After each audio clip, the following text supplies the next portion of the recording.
Good afternoon, everybody. Welcome back to the Standard American Outdoors YouTube channel. Today is the day everyone has been waiting for. I know the owner has, and today is the day we start up Ruby.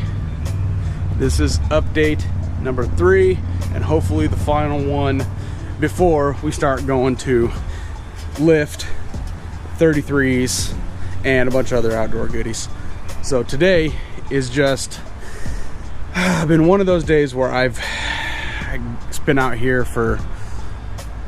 since it's 3 o'clock now, and I've been out here since 7, getting everything put back together. We have our brand new EGR, brand new injectors, brand new injector harness, brand new hoses, brand new gaskets, redid the head gaskets, timing belt, water pump, brand new radiator, and brand new intake arms, brand new alternator, brand new belts, pretty much everything. Oh, and I know, don't look at this. This is gonna get replaced with a yellow top Optima. I know some people don't like Optimas, but this truck really doesn't like Optimas. And before I put one in, it would murder batteries within like 6 months. And I've had this one for over 5 years. And I've drained it, recharged it, drained it, recharged it a billion times, and it hasn't exploded, hasn't let me down, hasn't caught fire or anything like that. So despite what the internet says, if I use it and it's great, I'm going to keep using it, and I'm going to recommend it for motors and engines that I am very familiar with. And so speaking of things I'm very familiar with, we topped off this thing, not Prestone, not blue Subaru or anything like that coolant, because that's not what you put in a Toyota motor. You put in either factory Toyota coolant, or instead of paying 30-40 bucks a gallon for the factory Toyota coolant, you buy this at Walmart, and it's pink. Factory Toyota coolant's red. This is pink. This is the stuff you're supposed to use if you can't afford the $40 a gallon Toyota coolant. And also, what these old Toyota motors like, and is what I use again in my personal vehicles, is Rotella T4, because it has a high zinc content, which that's what these old Toyota motors like. I know it's diesel, but it's high in zinc, and it's cheap. I think you can get this at Walmart for a little over 30 bucks, and this is 2.5 gallons. Over 30 bucks, can't beat it. So we topped off the trans in Toyota, this red ATF, and everything's topped off. Oil's topped off with a new filter, gave it an oil change, got that all done up. New spark plugs, new wires, new cap and rotor. This thing is pretty much a brand new vehicle. I mean, look at it. It deserves the best. It's a little peach. So I'm gonna set you guys up on the, before I set you guys up on the tripod, I wanted to correct myself earlier. I said this radiator is a 2-bar. It is not. It is a 3-bar. If you can see down in there, 1, 2, 3 bars, 3 rows. It's a 3-row radiator. So I just wanted to correct myself on that one if anybody was wondering, because a 2-bar I believe is factory. So man, this thing, and it's been so nice to work on. Every single bolt normally on an old Toyota, I mean, this is a 95, what is it, 05, 15, it's an old Toyota. It's an old Toyota, so a lot of the times, you get everything's rusty and bolts are rusty. Even though the booster's rusty, I mean, everything else, every bolt, everything, besides that battery, don't look at that, is just so nice. Even the ABS unit, which on these Gen 2s you don't really see a lot of, at least I don't have one. But yeah, I got the scanner hooked up. I already ran it, and I didn't see anything wrong with it other than the ad system, which the current owner told me about. He's having a problem with the ad system, the front differential locking up. So we're just going to bypass that, because eventually I might be able to talk him into doing a solid axle. So one of the exterior mods that we're gonna do is the Aisin manual locking hub, just like mine, because I've never had a problem with mine, and I like them, and I beat the heck out of that thing.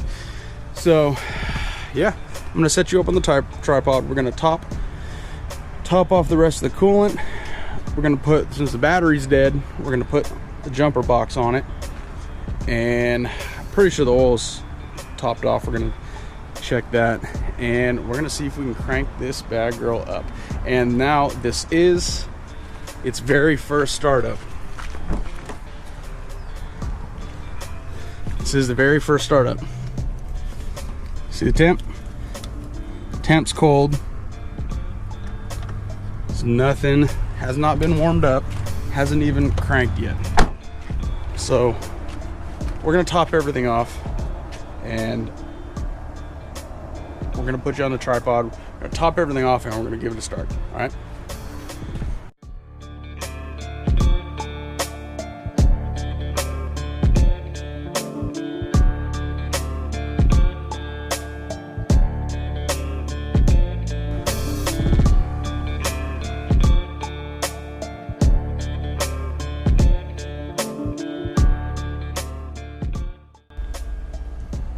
All right, got all the fluids topped off, and it's pretty much as high as I can go without spinning the water pump. Spreading it out in the motor. Check the oil, we're good. Got my jump box hooked up. This battery is fried. That's pure jump box. We'll get a new one. So see if we can connect. Actually, can you put it in start position? What we're gonna do right now, we're just gonna prime the motor.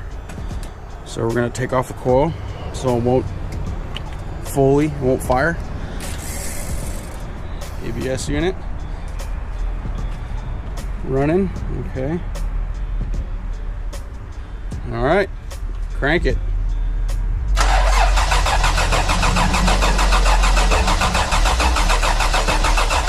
The battery shot.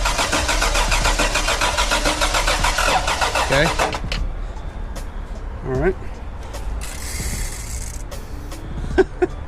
Sounds like my diesel when it checks the injectors. Does a little solenoid check. All right. Now when this gets cranked up, it should fire. If I've done all my homework. All right. Got that. That's still shut.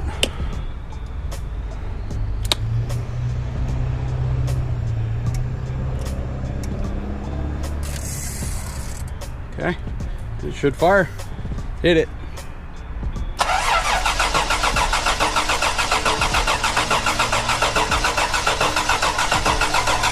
It's so low on voltage.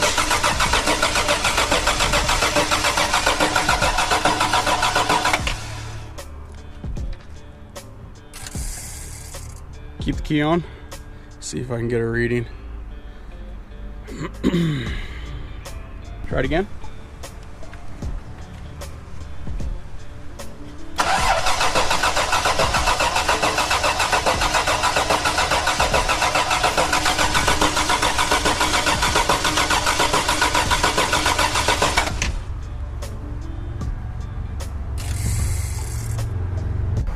All right, so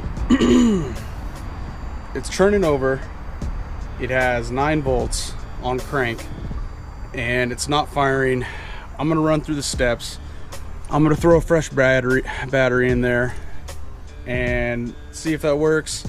I'm gonna check if it has fuel. I'm gonna check if it has spark.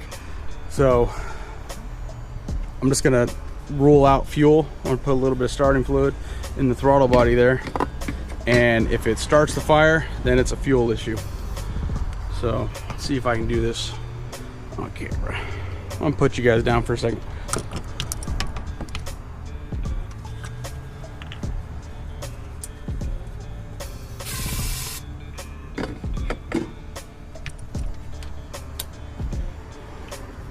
Okay. Now if it fires, If it fires, then it's a fuel problem.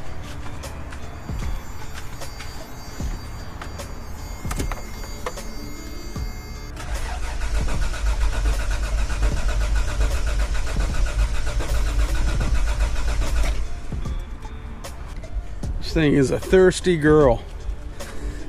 It's going on, this is its 3rd gallon. And it's about, got an 1/8 left in it. That radiator, man, no wonder why they keeps these things cool.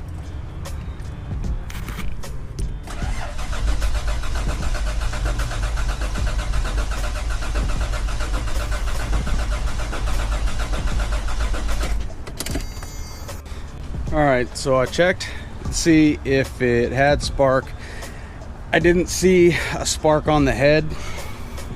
What I did is I plugged this in your distributor cap here, and you ground it on a head bolt or something, not your fuel line, but on a bolt, and see if it has any spark. Well, the old coil did not. So I put mine in, a low donor, put mine in, and we'll see if that's the problem. Okay, looks good. Okay, start position.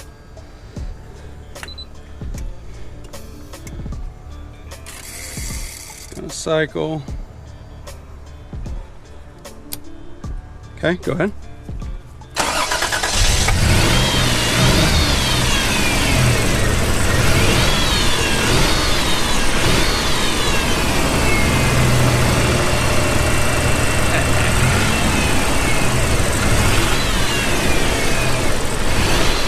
Has a miss. It has a miss somewhere. I think it's just the timing.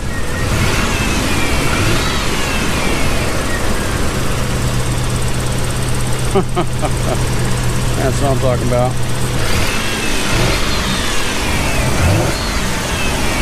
Yeah, you hear that miss on the up rev? Yeah, that's the timing's off.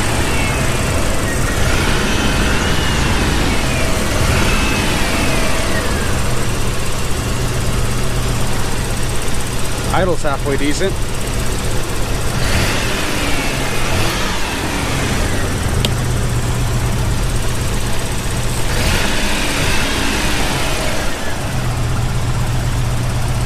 There you go. All right, Jeff, hope you're happy. It's not done yet. I still have to adjust the timing a little bit. You can feel it in the motor. It's a little rough, but man, it sounds a lot better than mine, I'll tell you that much. All right, let's see what the exhaust sounds like. You can hear it. Hear that miss? Give it a couple blurts.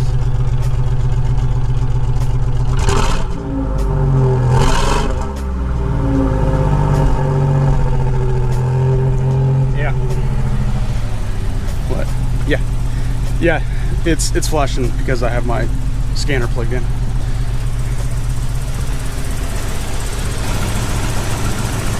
Feels good. Besides that one down cylinder. Well, skippy cylinder, I should say. All right. Well, that's your 3rd installment of Ruby, Operation Ruby. Get her revived. So now that we got her heart up and running, pretty much, just some fine tuning is required. Yeah, we're gonna stop it there. And Operation Revive Ruby number 4 will be the lift, wheels, and tires. And I'll keep you guys updated, as well as you, Mr. Jeff. Hope you're happy. Have a good one.